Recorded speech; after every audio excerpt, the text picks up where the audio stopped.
This podcast is recorded on the traditional lands of the Kulin Nation. We acknowledge the traditional custodians of the land and pay our respects to their elders, past, present and emerging. We extend that respect to all Aboriginal and Torres Strait Islander peoples listening today. Hello and welcome to Give and Toke Cannabis Conversations, the show that aims to elevate the conversation about cannabis to a higher level. I'm your host Paul, and today I'm so excited to welcome B. Mohamed, Head of Patient Advocacy and Engagement at Astrid Dispensary in South Yarra in Melbourne. I'm a patient of Astrid, and I absolutely love the work they're doing in this space, providing a really special experience for patients and for people that are just interested in medical cannabis. And people like B, in her role, are so essential to this community developing and helping people understand what plant medicine can do and fighting the fights that need to be fought. We talk about heaps of cool stuff today. We talk about her role at Astrid, her history with Scriptwise, an organisation addressing some of the issues with pharmaceutical medications, her time with Canopy Growth, her own relationship with cannabis, the Astrid Assembly, Drive Change, TAC, Workers' Comp. We go through a lot and it's a great conversation. So if you like what you hear, make sure you follow us on Instagram at Give and Toke. Support the show by giving us a 5-star review on Apple or Spotify, or just tell a friend. But for now, please enjoy the show.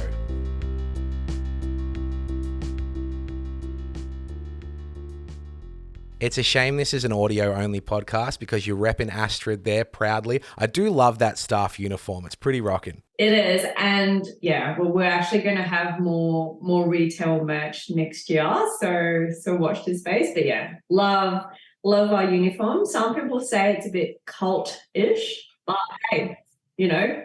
Nah, very stylish to me. You know, the khakis, the white shoes, everything. Yeah, sure, cultish, but the best elements of cults, the style. Absolutely. No, thank you, Paul. We're going to go into greater detail about Astrid in this episode. And as a patient, I love what you guys are doing. But before we do that, I want you to describe kind of in a nutshell what your role is there. Yeah, sure. So Astrid is a dispensary. I guess we're very unique to have my role as part of the dispensary. So I'm a head of patient advocacy, and what that means is outside of the educating of patients around medicinal cannabis, we also help patients with anything that they've been discriminated for when it comes to their medications. So I do everything from helping patients with drug driving laws to like workers' compensation to being drug tested at work and being suspended from work. And we also work with a few veterans who are still trying to push for mental health to be covered. So pretty much in a nutshell, any patient or anyone that's been discriminated for taking their medications, I sort of come in and facilitate both at an individual level, but also I try to sort of push the systemic stuff around it as well. Very cool. And I know that you've worked in the field for quite some time. You were the CEO of Scriptwise. Let's talk a little bit about your work with Scriptwise and what the mission of that organization was and is. Yeah, sure. So Scriptwise, it was such a true honor because it was an organization that was actually put together by families who've lost be it kids or family members to like prescription medication overdose due to the overprescribing of medications such as opioid painkillers, antidepressants, and benzodiazepines. So what we saw in America was actually happening in Australia as well. And as we all know, we all remember the day when Heath Ledger passed away, when he overdosed on his medication. So it was actually Heath's dad who started the organization.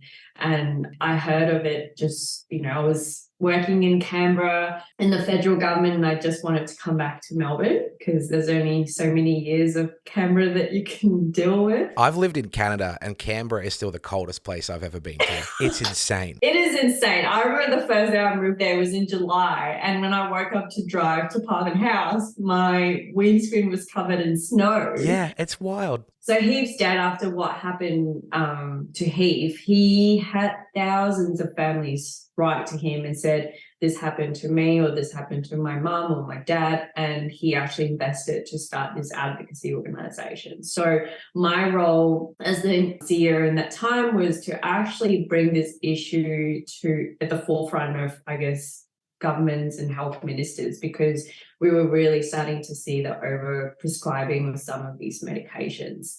And it was really heartbreaking to see what was happening within the medical system, because on a weekly basis, we used to receive a lot of the coroner's report of what happened with multiple toxicity of pharmaceutical drugs. And I just could not understand how that was happening in Australia, that, people could be prescribe or overprescribe all these medications. They've been on it for 10, 15 years. And it's always from something that's traumatic, like be it chronic pain or an accident or a surgery from a hospital. So it was really an eye-opener for me. I've always worked in health policy, but that to me, I always thought with dependency issue, I always was naive to think it was, like we have a heroin epidemic or whatever. But the numbers were crazy. And yeah, it was really, really, really shocking to see the extent of that issue here.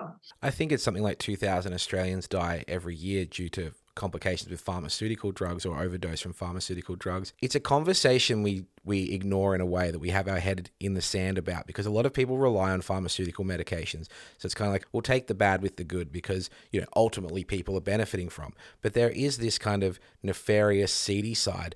And I think it also links to our inability to have reasonable conversations about people's mental health, suicide, and things like that. Because even up until recently, I thought that Heath Ledger's death was a suicide overdose. It was an accidental overdose from multiple toxicity, from getting multiple prescriptions from different doctors in different countries.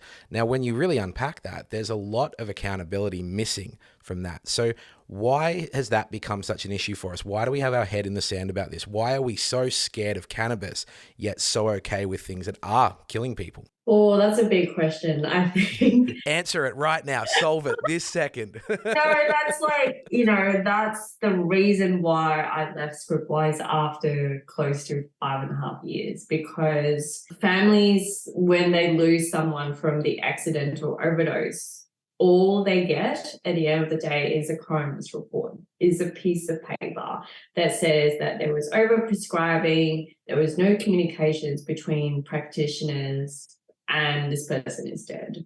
And the family has to live with that for the rest of their lives.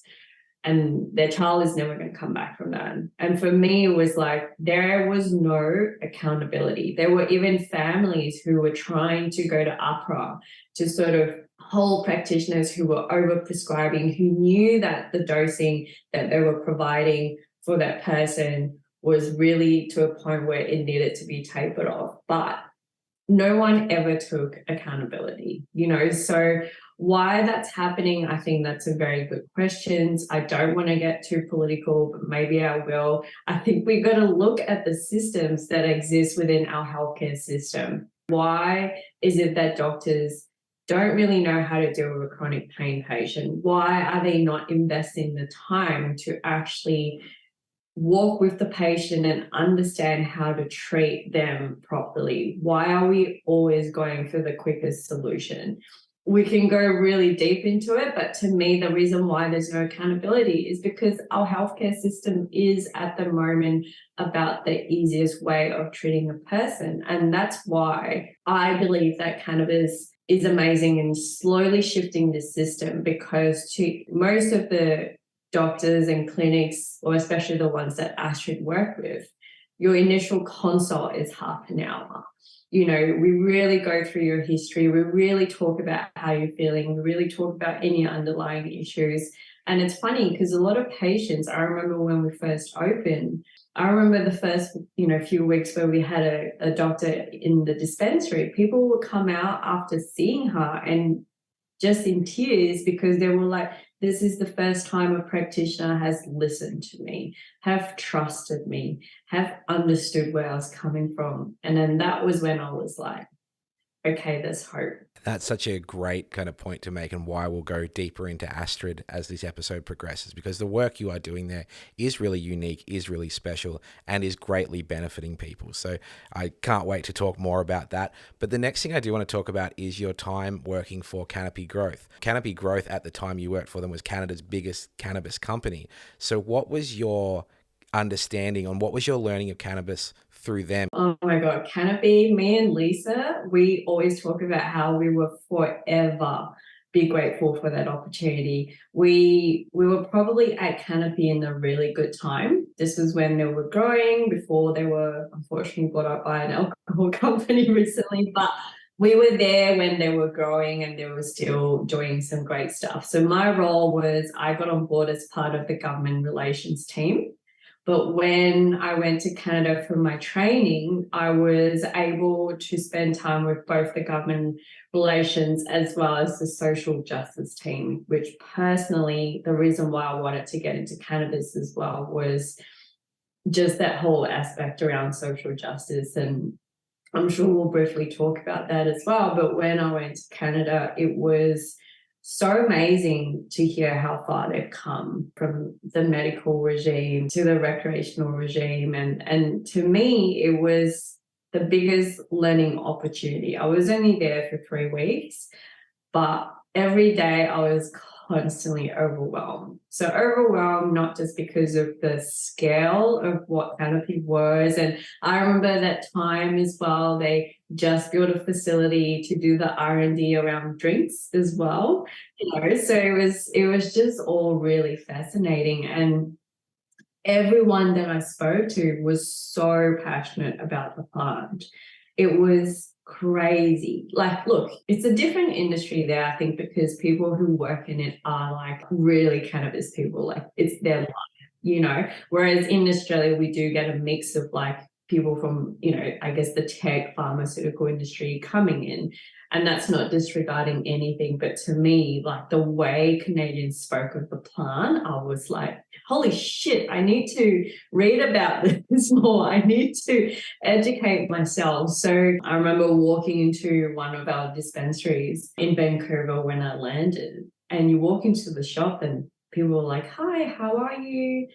What sort of high are you after today? It was just a normal conversation. You saw people of all age and colour, and it was crazy. To me, I've always struggled with, I guess, the drinking culture that we have here in Australia. I moved here when I was 19 from Singapore and, never really drank in my life. And so when I came here, I've always been like, shit, like people drink so much. And I started using cannabis when I was 24.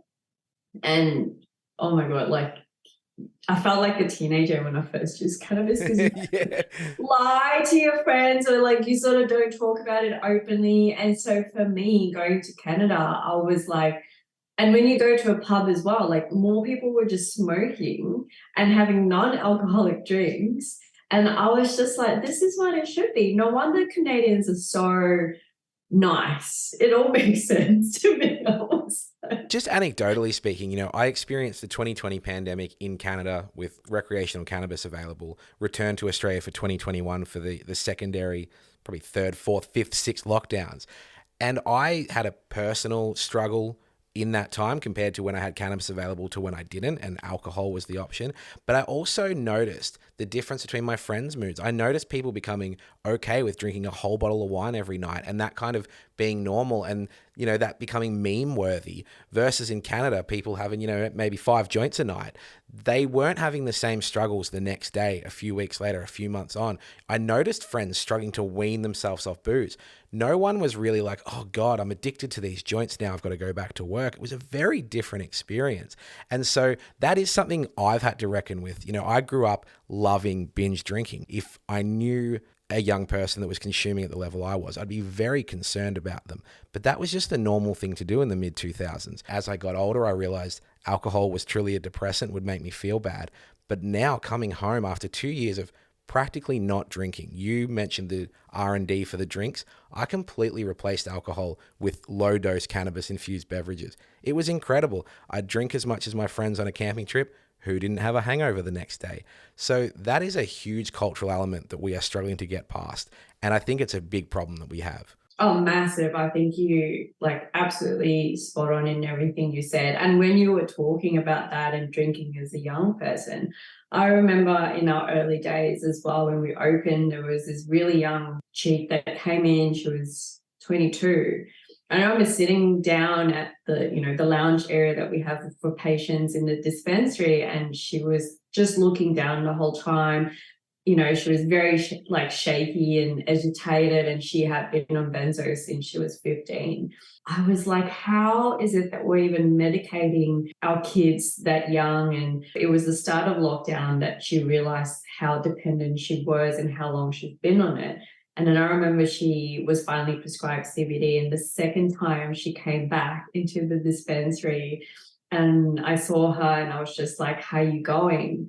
And when she looked me into the eye for the first time, I actually almost cried. Like, it was for me, like, we're so disconnected because of the drinking, the medications and everything. And people don't realize, like, cannabis, it's like, doesn't do that, So yeah, I'm glad you spoke about that. Yeah, I'm not a big fan of whataboutism, but it does come up quite a lot with cannabis. Like, if we are so accepting and normalizing harmful things, well, what about cannabis? We know that it doesn't do as much harm. There's still the potential, if you're young, if you're predisposed to psychosis and things like that, there is potential for harm there. But, even Dan Andrews frustratingly is talking about how he's not wanting to legalize cannabis because of the work they're doing with drug psychosis, because it would be disrespectful to people with drug psychosis.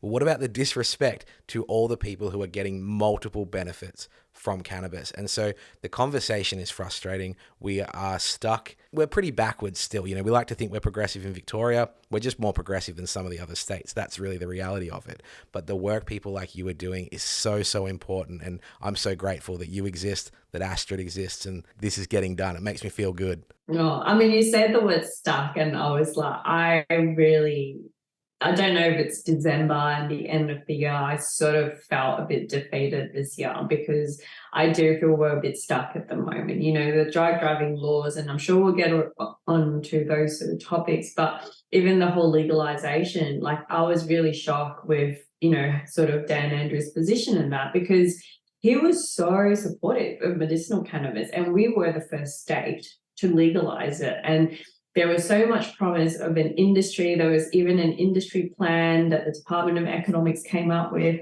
So I was like, this is amazing. I'm in the right place. And I really feel stuck from an advocacy, from a policy perspective. But I think a lot of people don't realize that Australia is very conservative when it comes to drug reform. Big time, big time. I think that is a shock. We have this kind of good PR internationally that we're easygoing, we're laid back, but we're actually incredibly conservative and uptight. And I think it's good to reckon with that and say it out loud. Daniel Andrews does get credit as a progressive premier, but really due to the work that other people do. I have been a supporter of his. However, it does become frustrating that, Victorians would sit at home following good health advice for 2 years and making sacrifices that weren't being made in other parts of this country, all in the name of good health. And then, Dan Andrews will pose in a white lab coat at a medical facility, talk about the economic benefits for medical cannabis, but then won't come to the table with reasonable discourse about cannabis. And, the lack of good opposition in Victoria is part of the problem for that. So we should never stop fighting, even if, the guy that we support is in charge. There's still healthy challenges to be made and a lot of pushback to be made. And I'm constantly trying to talk to my MPs who are just really not interested. They're in safe Labor seats and they're not interested. So again, thank you for the work that you're doing, because it's symbiotic. We inspire each other to kind of keep going, because it does become incredibly defeating at times. Oh, absolutely. As they would say in Parliament, hear, hear. It's one of those things, I remember prior to the recent Victorian elections, like, patients are like, what can we do? How do we push for this? How do we change the driving laws? And I think people forget the power of the vote. They really do. I always say to patients, if you've been impacted by the driving laws, write to your local MP, because you writing a letter is actually equivalent to like 100 votes. So when one person is actually taking the time to write a letter about an issue that is impacting their lives, they actually do need to respond. So imagine if there were 10 letters or 12 letters. So I think we are getting maybe a bit comfortable as a society where we're like, okay, well, I want change to happen, but I'm not going to push for it. So everything you said, thank you. Well, thank you for sort of being a part of this movement, because I do genuinely feel like the legalization of cannabis will transform how society thinks as well. Well, you spoke about your personal use of cannabis beginning in your kind of early to mid 20s. Talk to us about that. What is your personal relationship with cannabis? I think people do want the people working in cannabis to have a healthy relationship with it. I don't think it's like any other commodity where, yeah, you could probably sell Ferraris if you only drive a Toyota. You could probably still do that. Not in cannabis. So what's your relationship with cannabis? Sure. So I actually was born in Singapore, right? So as most of us will know, drugs in Singapore is a big no-no. And drug education for me was teachers telling stories about what happens if you take drugs. So you end up in a prison system, you get caned, or in some instances, if you possess drugs, you get caned to death in Singapore. Wow.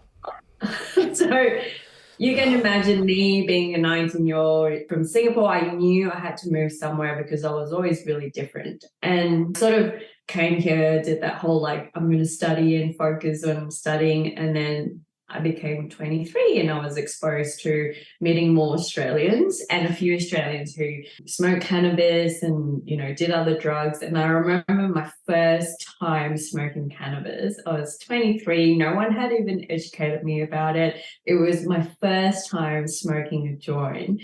And I took a puff, and then an hour or so later, or even less, my heart rate was increasing. I was at the bar and I was apparently I started crawling in the bar. And that's not what a pub crawl is, B. That's a different thing. My girlfriend was like, it's the weed, just relax, let go, trust it. And I was like, my parents are going to kill me. I'm taking drugs. They're going to know. They're going to know. And I was like, I'm going to be jailed and caned to death. All these conditioning, right, came up. And my girlfriend just kept saying, B, firstly, stand up because we're going to get kicked out of this bar if you don't stop crawling. So I stood up, and then she was like, okay, I'm sorry, you have to go home. So she put me in the cab, and then I got home, and I actually got home and there was a little, joint, and I was like, no, I'm going to do this again, and I'm going to do it with what her advice was let go and allow the plant to sort of take effect. And I smoked that little token, and it was amazing. I literally felt better. I was really calm. But it was funny. So I fell asleep eventually. It was probably one of the best sleeps I've had. And I woke up the next morning. It was I'm still alive. Drug education in Singapore was lying to me. Yeah. So I was like, they lied to me. So that was my experience. I've always sort of used it recreationally because I didn't enjoy, alcohol never felt good on me. It always felt like poison.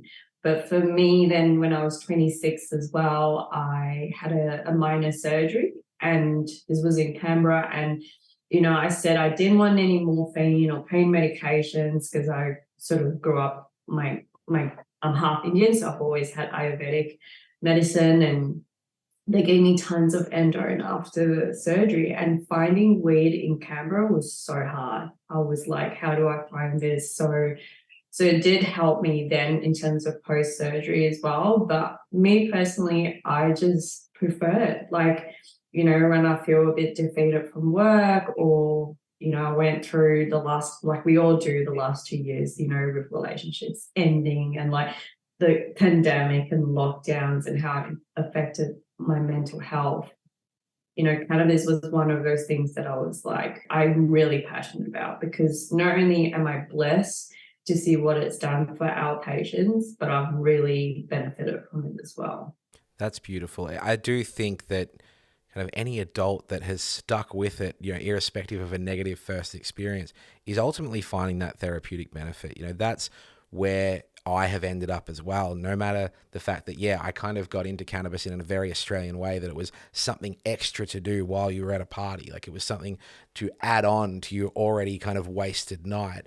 But as you grow up, you start to realize, well, this actually increases my sensitivity. It actually creates an environment where I'm more in tune with myself, which isn't always conducive to partying or being around people that are super wasted or things like that. So we do eventually get to this point, no matter where we started, where it is truly helpful and it really is improving our lives. And that's why we have these conversations, because a lot of people are still yet to understand that it really does improve our lives. So that's beautiful.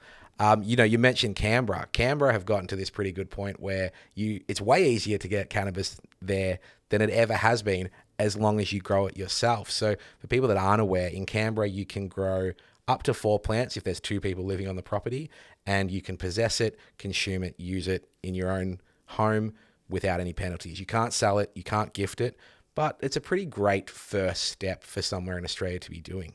Yeah, absolutely. I'm definitely, supportive of homegrown. I think, there is definitely some aspect of the medical industry where we associate homegrown as recreational, but I'm also all about the fact that if we allow, like 4 plants is really reasonable.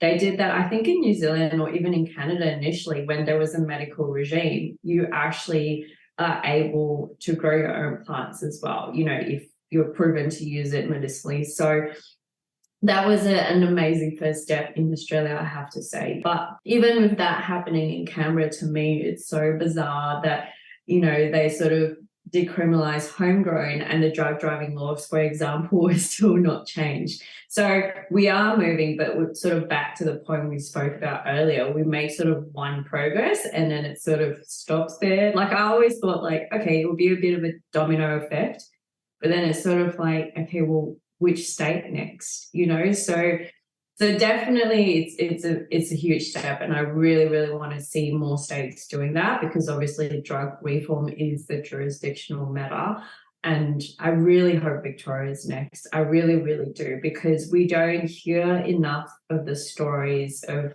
we had a patient who's from New Zealand, and I actually spoke about this on my previous podcast, and I think he had 3 plants and his house got raided. He actually was a medical patient as well, and he's now waiting to see if he's going to be deported back to New Zealand. So it's just like things like this.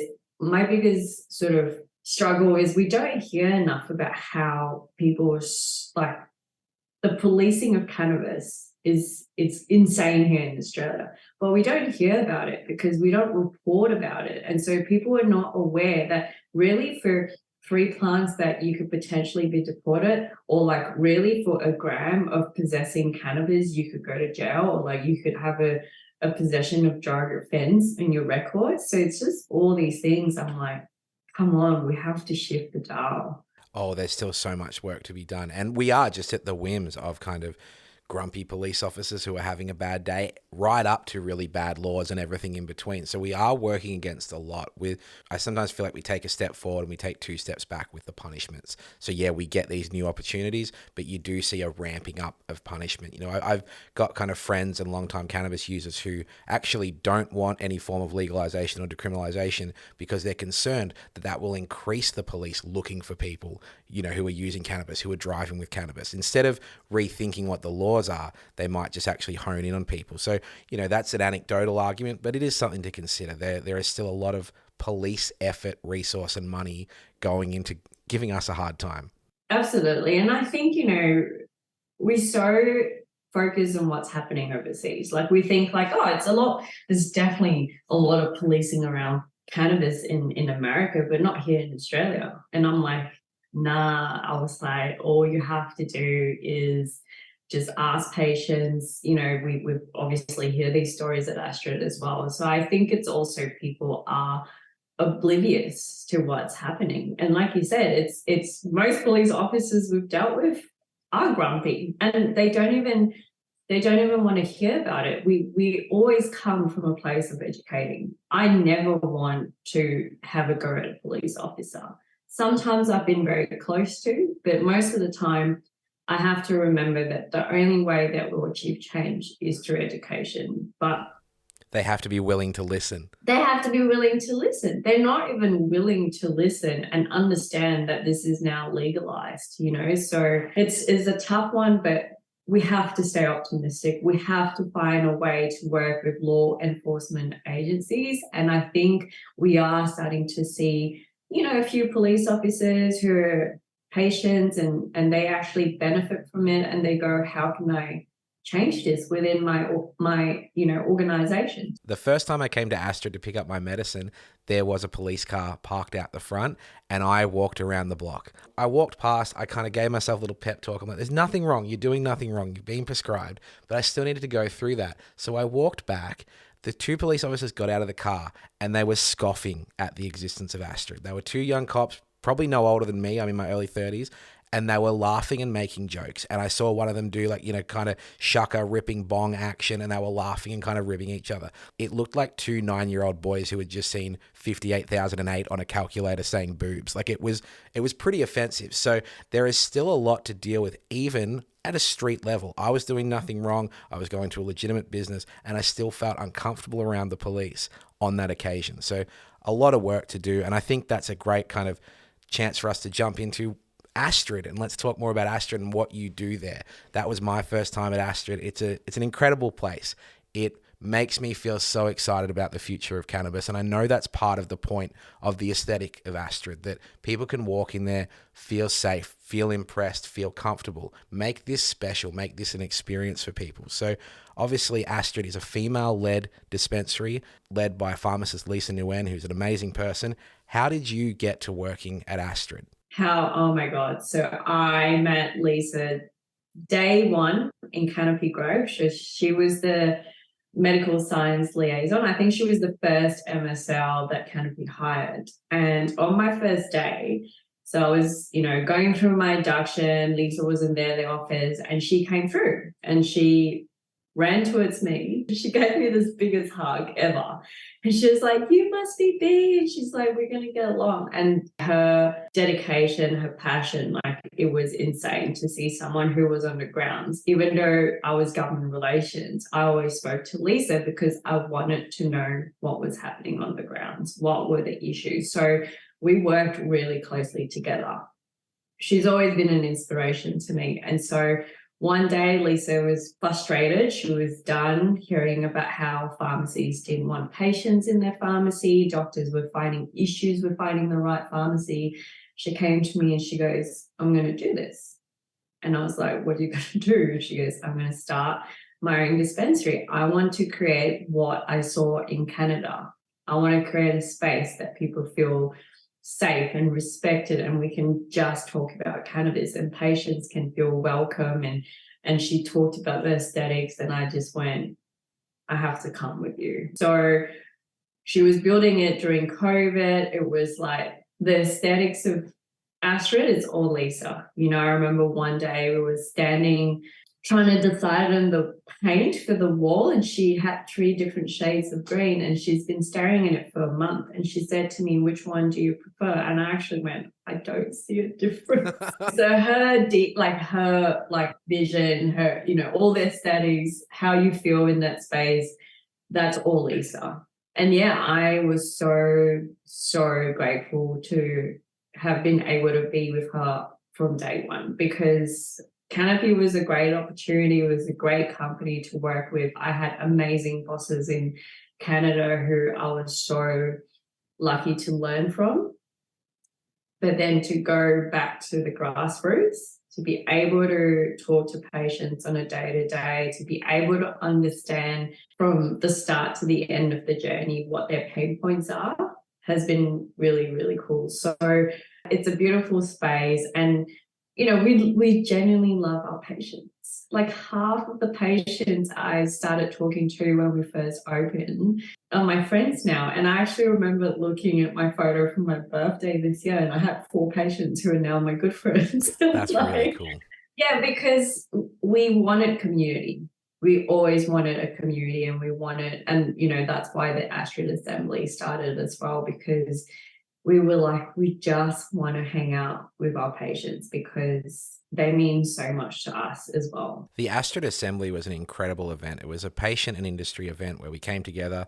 It was catered and styled as if it was a wedding, basically. It was such an immaculate event. I was so excited to be there. I had a grin from ear to ear the whole night, meeting people, chatting to people. Legally vaping at an event was just mind-blowing for me. This is what I was scared wouldn't exist when I came home. I begrudgingly came home from Canada because my visa was up, it affected my mental health to come home and not be able to continue these conversations, continue the work that I was doing, continue the learning, feeling comfortable about my cannabis use. But an event like that gave me life, gave me strength, gave me the desire to keep doing what I'm doing. So let's talk about that event and why that existed and what that does for the community. Sure. Oh my God, assembly. Every time I talk about it, I was like, that was definitely one of the best events I feel in the industry. I know it's a biased opinion, but Lisa just came up with the idea because a lot of our patients were like, how do I meet other patients? Like even when some patients come in and then they start talking to each other, and it's beautiful. And me and Lisa is like, man, this is so cool that it's a space where people who don't know each other can just come in and connect. I've never gone to Chemist Warehouse and been like, so yeah, what are you picking up today? How those antidepressants going for you, man? I know. But at Astrid, that's what you can do. I know. And Lisa was like, I'm going to do this event. And me and Sarah was sort of in charge of sort of supporting her for the event.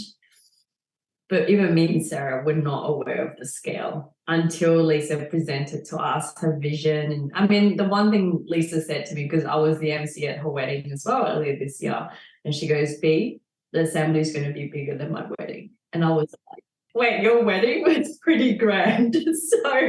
So yes, so when she presented all the concept, the design, the flowers, the stage, me and Sarah, like our jaws were to the ground. We were like, what is your brain? Like, how do you come up with this? But Lisa, I think I will forever give her the credit of pushing the industry to go a little bit further. Prior to the assembly, it was so stressful because TGA was issuing fines around advertising and stuff like that. So we had companies that were so concerned about an event that put together patients and industry together, right? And Lisa's mentality on it was like, if we continue to stay conservative and scared, we will never be able to push the boundaries. And I'm like, that's my girl. I was like, we cannot be scared. Like, of course, like we have to be cautious, but we can't just like become small as soon as the regulators are like clamping down on it, So we were like, Lisa was like, no, I'm not canning it, because there were people who said you should just not even do the event. And Lisa was like, I am doing this no matter what. And I'm so proud of her. Like that day, try not to get emotional, but she is a good friend. So that day, like seeing her on stage, her telling her story, I was like, good on you for doing this and for sticking to it no matter what, because we do it for the patients. We do it for them. Every person working in this industry is making some kind of societal or personal or value-based compromise or risk-taking. So we need people in those positions of power, and we need people being brave like Lisa was to push past the TGA kind of trying to get in people's way. And again, it's another whataboutism.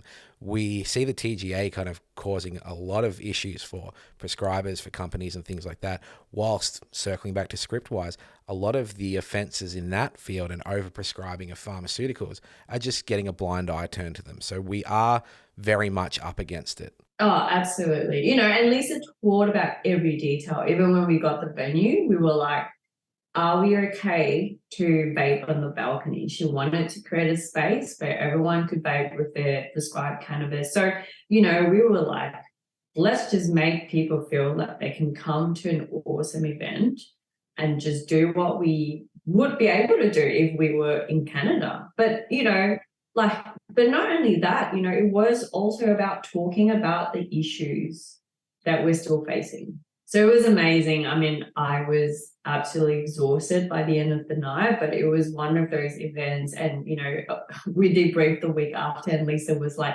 when do we do it again next year? And part of me was like, oh my God.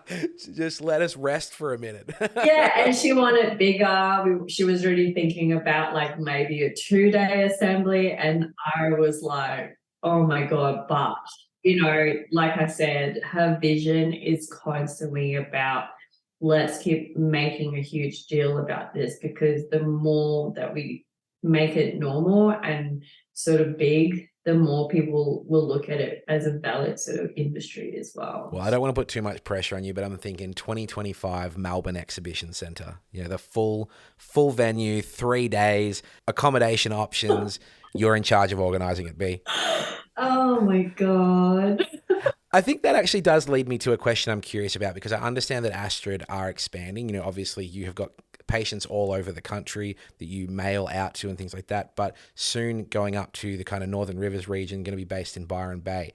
How do you continue to give that high level of patient care, that quality level of care, engaging with patients and advocating for them as the business expands? How do you ensure that the quality remains the same whilst the business grows? Yeah, look, we are very, very big about people.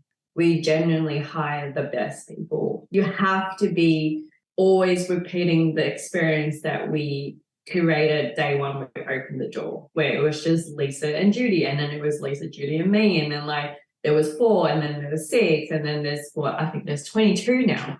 And it's funny because people were doubting that, not doubting, but going, how are you going to do this? And then it's funny again, when Lisa came up with the concept for the bar and store, we just looked at the proof of concept and the design a couple of weeks ago. I was like, how is this space looking 10 times better than the South Yarra space? Not only that, like the pharmacist that we've hired, she's absolutely amazing as well. So I think the thing about quality is it's not even about quality. So Lisa, in her sort of expansion, and the leadership team and everyone in general, as we expand, we're literally on a day-to-day basis of like, how do we think about the patient from start to end? It's 100% it's hard, and 100% it's easy not to be sort of carried away by the bottom line of the fact that we're growing and expanding, and it's, you know, obviously benefiting from the industry. But Lisa is like, she still talks to every single employee and checks in with them. And I don't know how many hours in a day she has, to be honest. And I only have 24. She seems to have 50 in a day.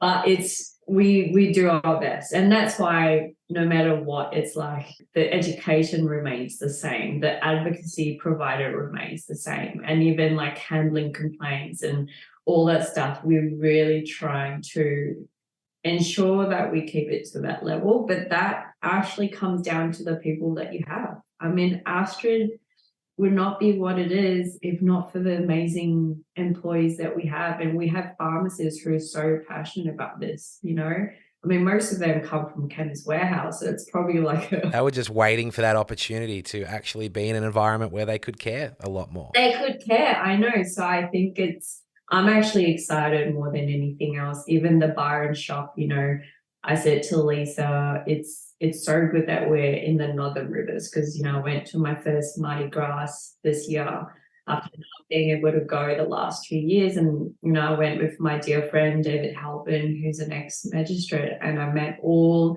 his mates who have been pushing for, you know, both the medical and rec legalization of cannabis since the 80s, right?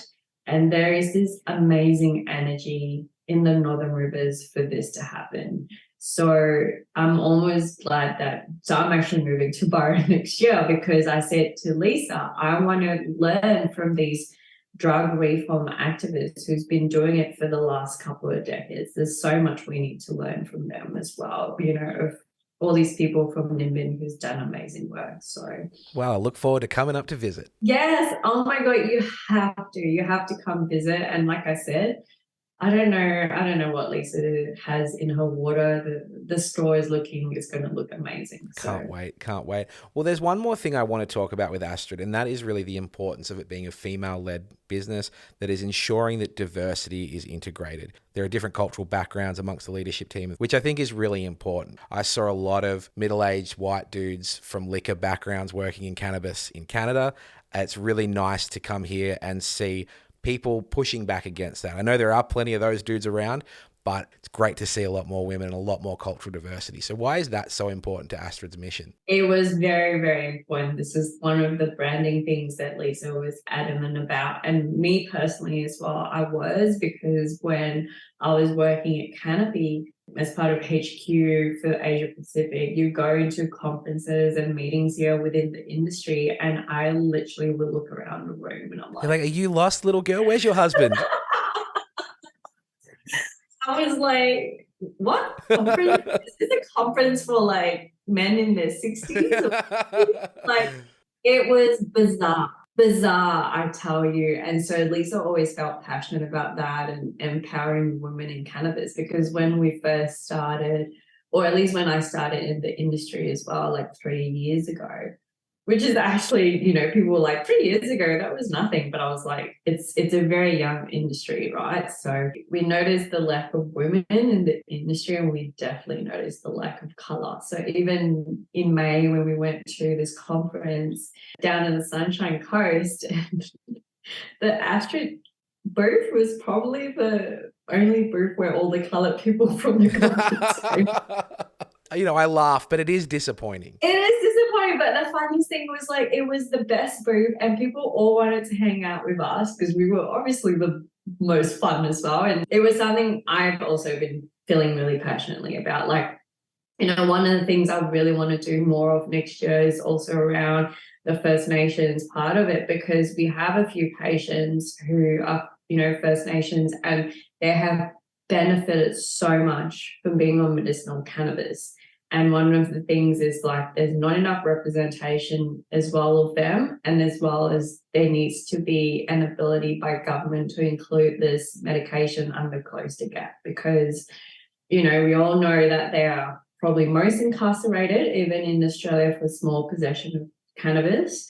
And the use of cannabis is quite rampant as well. So, I think there's a huge opportunity for the industry to be responsible and do something about it. But someone needs to be sort of holding the industry accountable. And I strongly hope that I'll be able to do that a bit more as well next year. I get frustrated when all companies focus on is what investors are getting. And I know we're all running a business here. Don't get me wrong. Like, we all have bills to pay, but I think this industry really has a real opportunity of becoming an industry that does good. I'm always rant about capitalism as well, but I also feel like, there is a potential for cannabis to be socially responsible, and we're still really in early days that there's a huge opportunity to change that. Absolutely. Well, I want to talk a little bit more about the kind of cannabis driving laws, the work you've done with the advocacy for patients with the TAC. But before we do that, I thought we might break things up with the quiz. How do you feel about that? Look, I'm concerned, but I'll go for it, for sure. Well, yeah, you're going to need to bear with me as I make the most tenuous link between today's conversation and today's quiz, but you're cool with it getting a little bit weird, so here it goes. Yeah. Astrid is an old Scandinavian word that means divinely beautiful. It is a traditionally feminine name which comes from the Old Norse word astrior, made up of two words, as, which means God, and frior, which means beautiful. So given that Astrid is a Scandinavian word, today's quiz is based on everybody's favorite Scandinavian corporation, IKEA. So it's got nothing to do with cannabis. My link is weak, but this is an educational podcast. So let's have fun and learn something new. How you doing? Oh, no. We got 5 questions about IKEA. Let's see how we go. Question 1. What year was IKEA founded? 1943, 1972, or 1996? 1973. Oh, not even one of the options. 1943 is the correct answer. So we're off to a flying start there, 0 from 1. Question 2. True or false? Each piece of IKEA furniture is named after actual Swedish words. True. That is true. Founder Ingvar Kamprad was dyslexic, so he named the products using proper names and words because it made them easier to identify. You're on the board, B. Well, Lisa is dyslexic too, so... Look at these connections that I'm making. It's not so tenuous after all. Question 3. Selling 4.1 million units a year, and with 15 of these being built every minute in the last 5 years, what is the name of IKEA's most famous bookcase? Is it Bobby, Billy, or Jimmy? Billy. Yeah, you got it. Look at Yeah, I've that. had a Billy in my life. Come on, we've all had Billy. In more ways than one. Yeah. All right, you're 2 from 3. You're killing it. There's 2 more to go. Question 4. True or false? 1 in 10 Europeans is conceived in an IKEA bed. True. That is true. According to an article in the New Yorker, Europeans are getting frisky on IKEA beds, and 10% of the population were conceived. Pretty amazing. All right, you're doing great. So you're 3 from 4. You've already won the quiz. This is the last question. Awesome. Question 5. What is printed more each year? The IKEA catalogue or the Catholic Bible? The catalogue for sure. That is correct. The IKEA catalogue goes out to over 180 million people in 29 different languages compared to 100 million Bibles. Apparently, the IKEA catalogue accounts for 70% of their marketing budget. So B, 4 from 5 on our IKEA quiz. You absolutely killed it. I was actually stressing the whole time. I think it's the Asian in me that I'm like, I have to get at least a B plus.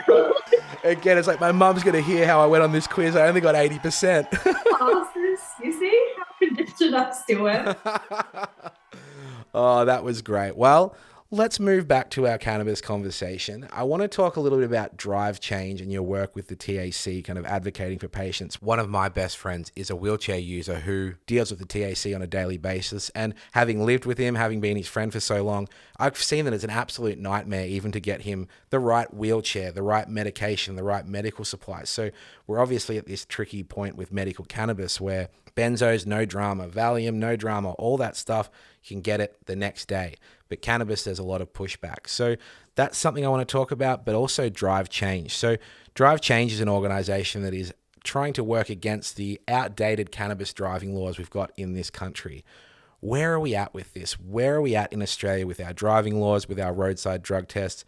What's the deal with medical cannabis and driving? Yeah, so where we're at the moment is you still can't drive with prescribed THC in your system, except for, surprise, surprise, Tasmania.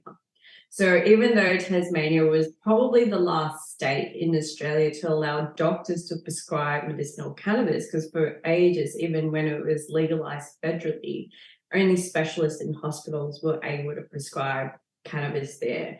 And then I think it wasn't even like the laws changed.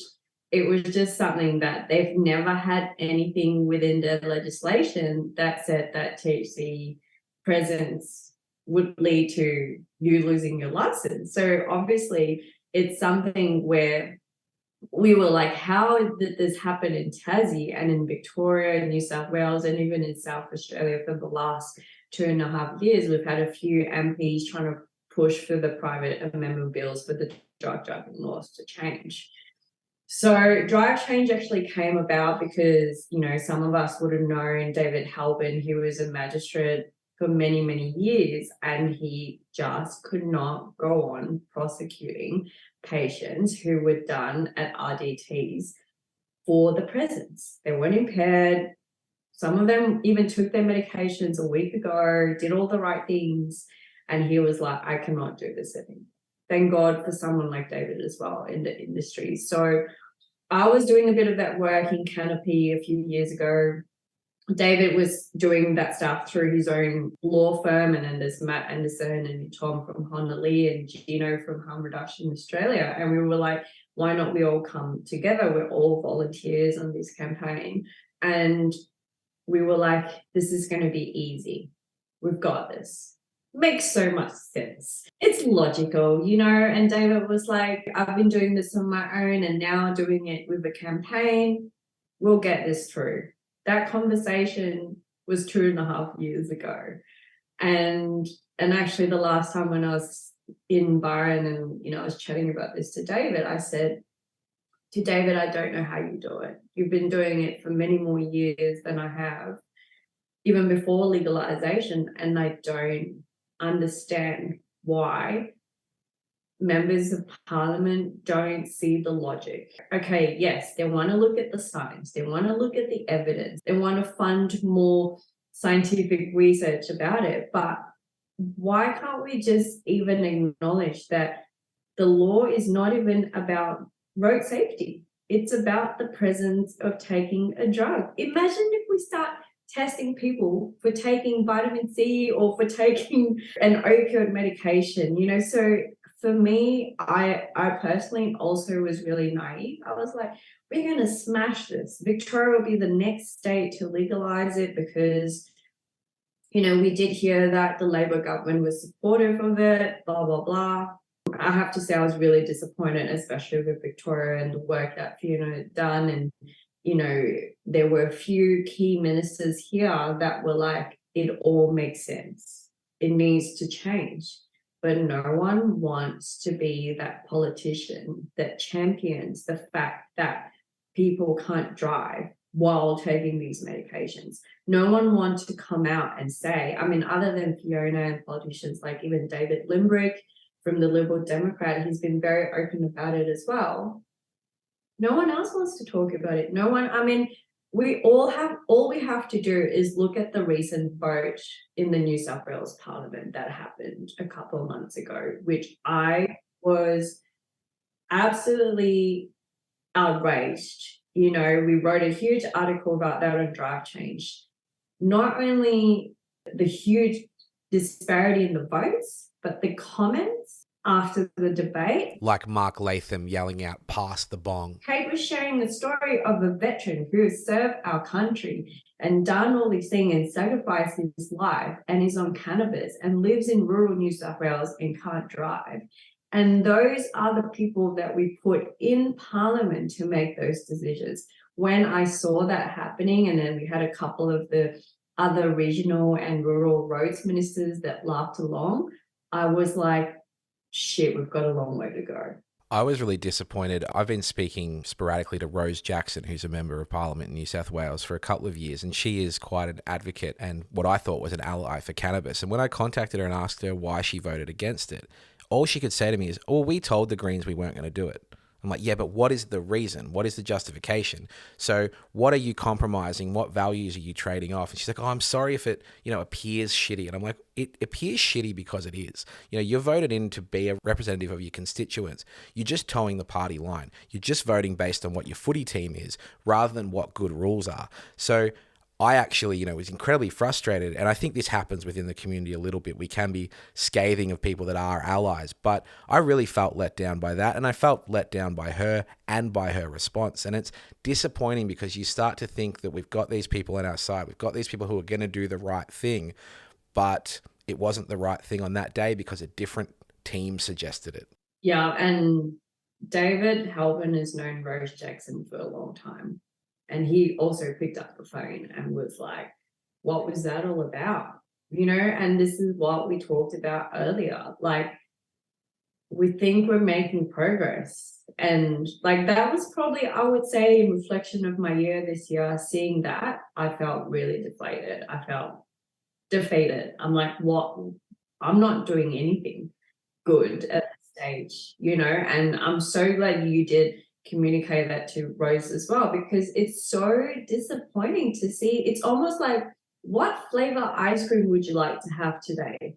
How can you not realize that this impacts like people's life? It's not even about the driving. It's about not being able to go to work, not having an income, not being able to afford medication. Let's talk about it from a human rights perspective. We are absolutely breaching. We're almost in a way saying you can't take this medication, which is a breach of human rights. So I allow myself to feel angry and sad and everything. But one of the things I really want to do next year is all the members of Parliament who voted against it. There is one of our patients at Astrid who lost his license last year, this year actually, which he's a mobile mechanic. So he lost his business and he couldn't work anymore and then he couldn't continue taking his medications. I actually want those politicians to sit in front of him and literally go, I don't understand why we need to change the laws. Like, we need to just put more patients in front of these politicians. it's almost like a realization we've absolutely lost compassion in society and politics. Yeah, when I contact my local Member of Parliament, Katie Hall, for Footscray, I only ever get responses from one of her personal assistants. You know, I understand that these are busy people and they have a lot to do, but you contact Fiona Patton and you hear from Fiona Patton. So it is completely possible for these people to listen and to understand and have compassion, but they're towing the company line, they're towing the party line, and it's not good enough for the people that elected them in. So we do have to do more with our votes. And it is positive to see in Victoria that, you know, perhaps at our most recent election, we're looking at Legalised Cannabis Party having some seats in Parliament. Unfortunately, it does look like one of our biggest allies, Fiona Patton, won't be retaining her seat. And I'm curious, does that have an impact on these campaigns when someone like that, who has been such a supporter, who is just such a wonderful advocate and ally for so many, I guess what we'd call fringe causes, but they're only fringe causes because not enough members of Parliament are talking about them. Is that a bit of a kick in the guts that we lose someone like that, or are these movements bigger than the individuals? Yeah, it is a bit of a kick in the gut, you know, because, you know, I worked with Fiona even in my harm reduction days and even when I was at Cannabis. So I've not even gathered enough courage to see what the outcome is. I think it's going to be decided on the 13th. But people don't realize in those situations, we have to start all over again. So what that actually means for us in Victoria, for me, from an advocacy perspective, is I'll need to start finding who are the members of Parliament again, recreating those conversations, re-educating, trying to find someone who's able to champion this for us. So it is really, really devastating, but we have to keep going. As much as, you know, I'm trying to deflect potentially her losing a seat, it's like, well, more than ever, there needs to be more momentum, because if we lose, I guess, her voice in Parliament, we actually need to really step it up. So let's talk a little bit about the TAC. That's the Traffic Accident Commission. They provide compensation for people that have been involved in traffic accidents in Victoria. As I alluded to before, one of my best friends is in the TAC system. What's the work you're doing there with the TAC? Oh man, bad timing for this question, because this week I have been so angry at TAC. So we've obviously have a few patients, well, not a few actually, probably 7 or 8 patients in Victoria, right, who's been dealing with TAC from day one. And workers' compensation, I have to say, it's been a bit more easier to deal with, because they start off with like no, and then they go, well, maybe CBD, and then they go case by case, right? So they're actually open to understanding. They are still somehow a little bit more about the patient sort of care. TAC, other than talking to politicians about driving laws, have been probably one of my biggest challenge this year. I do not understand, because obviously they're related to the roads minister and the roads department. They blame the driving laws for not being able to pay or compensate for patients' medication. So one of our patients, he finally, you know, after 2 years, so literally we know him from the day, probably a few weeks after we opened, he been pushed back so many times and finally got a VCAT hearing after 15 months. And even then, prior to that, TAC kept pushing back on attending the VCAT hearing, right?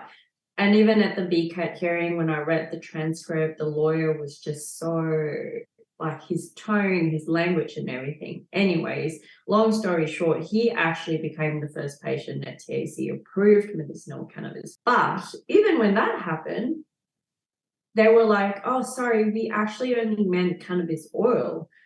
And so he had to go back, had to, request for VCAT. So one single patient, it took him, I kid you not, from start to end, almost 18 months. And not only that, all the treatments that they recommended to him prior, being on ketamine, being on like methadone, even like so many things they made him do before he even got to this day. And they constantly, through the whole process was saying until the drug driving laws change, we are not able to pay for it. Now, fast forward to what's happening now with TAC. 2 months ago, I realized on their website, they've actually created a medicinal cannabis sub policy. So it's actually on their website saying medicinal cannabis treatment for chronic non-cancer pain sub policy that sits under the new and emerging treatments policy. There's a criteria, there's a form for the doctors to fill. You need a specialist to sign up with. I have a patient who's currently dealing with a law firm, thankfully, who's fighting for him as well. He's done all the things on that criteria. Have they approved it? No. Is he going to VCAT? Yes. I've been talking, we wrote a really stern letter to TAC this week. I said, you're pretty much discriminating this patient now at this stage, because he has done all the things that the criteria says. And you say on your website that if he fulfills that, there will be initial trial for payment. So again, it goes back to accountability. Even when the policy has been enacted, they just are not implementing it. They're almost telling patients who's waited this long for something to be supported and be like, there's a policy, but really, we're not going to do anything about it. So I don't understand, like it's always back to drug driving laws. And to me, it's like what has a workers, like an insurance company, like most of these patients, they're not able to drive because of their injuries anyways. It's horrible accidents that they've been through. Yeah, it's a lot of hoops to jump through as well for people whose days are already harder than ours, whose extra effort to get out of bed, to get out the door, to get out the house, to get dressed, all those things to function in a workplace, so much more challenging than they are for you or I. And then they've got all these hoops to jump through as well. The mind boggles. Why do you think that they have gone to the lengths of adding a policy to their website and making that public, but still being so resistant? Like, you would have thought that, okay, cool, they're getting closer, but is it performative? I think it's performative, but I also feel there's a huge sort of disconnect internally. So I knew that this policy was going to come together because I heard from the roads minister's sort of advisor that they were considering it on a case-by-case basis moving forward. So I took word for it, right? You just sort of like, this is good. We're making progress. Any progress is amazing. But I feel like when things like this happen, they don't train their staff. They don't tell their employees. They don't even educate their employees around what this policy means, blah, blah, blah. So I feel it's just an organizational thing. It's like they've implemented this, but people who are dealing with patients are like, nah, this doesn't exist. And I've literally sent a link and going, can you please write back to me and confirm that this is the policy that is not currently being implemented? I haven't heard back since then, but it's like what you said. For me, the frustration is not necessarily about the policy, is these caseworkers, these managers, these specialists, they don't see the day-to-day of how hard it is already for these patients. This patient who went through all the way to VCAT, he was even homeless at one stage. I just sort of go, how can you just not pay the medications, even with all the letters of support from his GP, from the doctor, from the pain specialist? And they deny it because they keep saying that there's no evidence, and they keep quoting the Faculty of Pain Medicine in Australia saying this association does not support medicinal cannabis. So it's tough. Like, it's really, really hard, but I'm hoping that there will be some accountability. I think it's always about, I think we can agree now that underlying thing is we always have to hold these people and organizations accountable. Well, it's great that you said as well that it does seem that kind of workers' compensation and even perhaps Department of Veterans Affairs are looking at this a little bit more liberally than the TAC are. So there are certainly sections of society that are having better opportunities than others. So it's good to hear that some are doing all right, but still infuriating to hear that a significant portion of the population is still affected. And, I'd recommend that anyone who's kind of in that situation, particularly with the TAC, to reach out to you and to connect, because I think the more people that are a part of that movement, the better, right? Absolutely. And to be honest, even if they're not our patients, please reach out to me, because to me, it's all a numbers game now, the fact that, I'm hoping it's not the same roads minister, but if it is, then, I need the patients behind me. I need the patients with me when I actually reach out to them again in this re-elected government. One last thing on this as we kind of circle back to the cannabis laws. I'm sure people are coming to you with kind of horror stories about interactions with the police and kind of there's still a bit of a disconnect between people understanding their rights. And also when you get in an environment with the police, it can be very intimidating. It can be very uncomfortable. It can be very nerve-wracking. I like to act like I've got this kind of tough, like I don't care about the police, but the second I see them, they make me nervous as shit. So what would be your advice to people dealing with law enforcement who are medical cannabis users? Perhaps they're stopped at an RDT.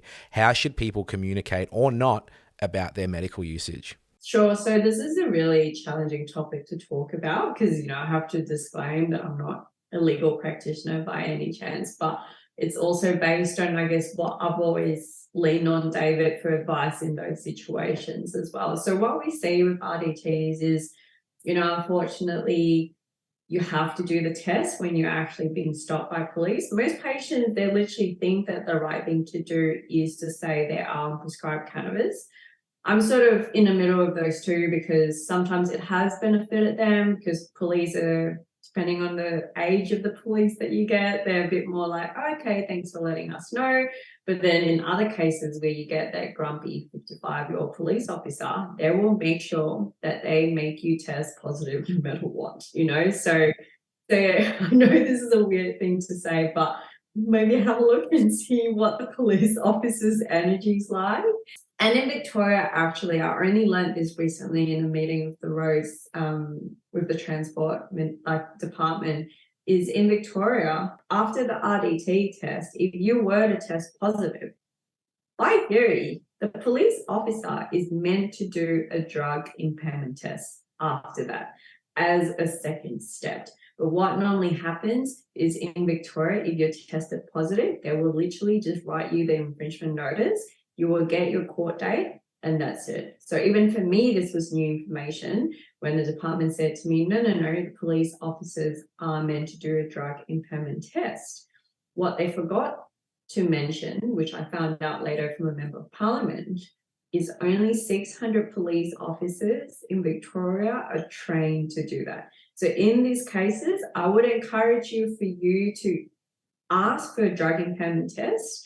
If they say we can't do that or we can't do anything, and you have to say, well, I will come back and do a blood test in a couple of days. Because you want to avoid, obviously, if you test it positive and they're not doing the right thing, but actually allowing a drug impairment test before they give you an infringement notice and give you a court date, then say you'll come back and do the test in the police station. The only downside about that, again, and this is when advice around this is so hard, is sometimes when you ask for that, they may do a blood test for you, which is even more sensitive to THC. Yes, that's going to detect a presence that may be existing longer than just in a standard saliva test. So if they are able to do that impairment test on the spot, you're actually probably more likely to be impaired than you were just from the saliva test. Yeah, exactly. And even patients who've tested negative, like some police officers might go, oh, we just want to do a second one just to make sure. Again, they're legally not supposed to do that as well.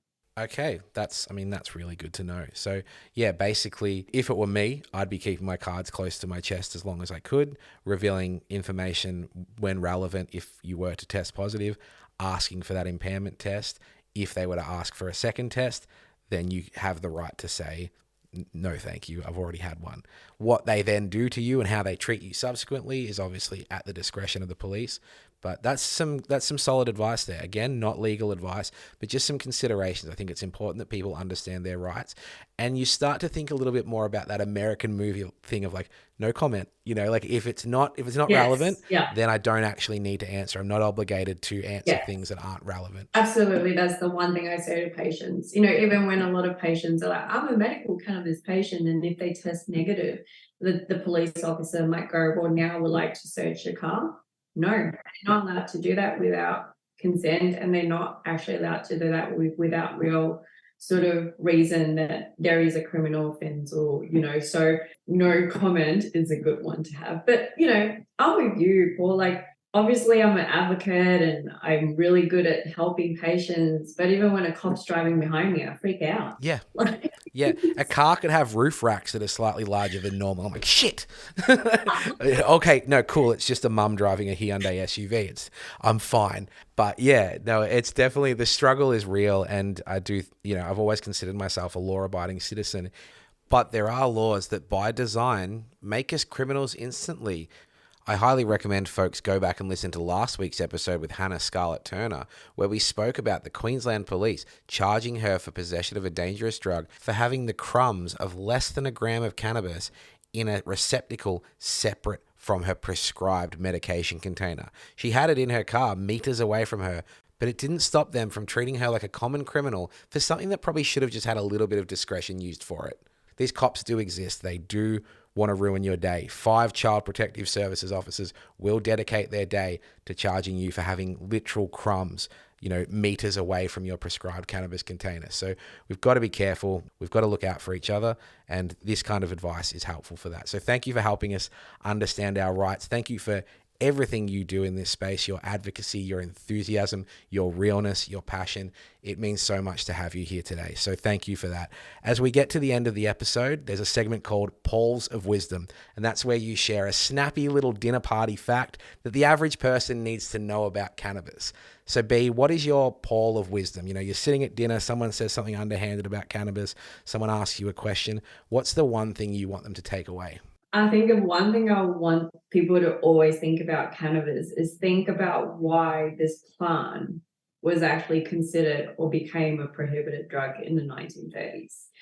That's obviously a really huge question, but I always believe with looking back into the history and understanding why this was taken away from us and why all the control and drug regulations were being put on this. So I always sort of go when people have a stigma around it and everything, my first question is like, have you ever thought or looked into why this plant was considered a Schedule 9 or Class 1 drug in the first place? Always question the systems around it. That's an excellent paw of wisdom there, because we understand, those of us that are passionate, understand that prohibition of cannabis is entrenched in racism, entrenched in capitalism, and really, we're suffering the consequences of laws that are very outdated and sometimes not even from the country we live in. So it is important that people understand the history of that and why we are where we are today. So B, thank you so much for your time today. Where can our listeners find you on social media? Sure. So they can find me